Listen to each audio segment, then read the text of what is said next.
जगत ज्योती श्री महात्मा बसवेश्वर महाराज यांच्या अश्वारूढ पुतळा चबुतऱ्यासह बसविण्यासाठी अंतिम मंजुरी मिळाल्याबद्दल लिंगायत समाजाकडून जिल्हाधिकारी काकडे यांचा सत्कार।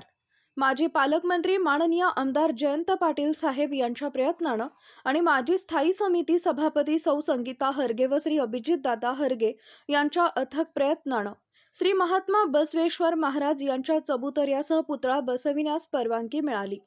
आज मिरज शहरातील लिंगायत समाज बांधवांकडून जिल्हाधिकारी माननीय अंकुश काकडे साहेब यांची भेट घेऊन त्यांचा सत्कार करण्यात आला। यावेळी माजी स्थायी समिती सभापती सौ संगीता हरगे, माजी नगरसेवक माननीय राजेंद्र कुंभार, माननीय गजेंद्र कल्लोळी, माननीय विराज कोकणे, माजी नगरसेवक माननीय प्रसाद मधभावीकर, माननीय विजयदादा माळी, माननीय जयगोंड कोरे, माननीय विक्रम पाटील, माननीय ईश्वर जनवाडे, माननीय आकाश कांबळे, माननीय अनिल हरगे, माननीय रमेश मेंढे, माननीय दादा अनिल पाटील, माननीय सौरभ कुलकर्णी, माननीय सौरभ तहसीलदार, माननीय उमेश हरगे, माननीय महेश बसरगे, माननीय प्रदीप कोरे, माननीय बंडू लकडे, माननीय चिन्मय हरगे यांच्यासह समाज बांधव उपस्थित होते।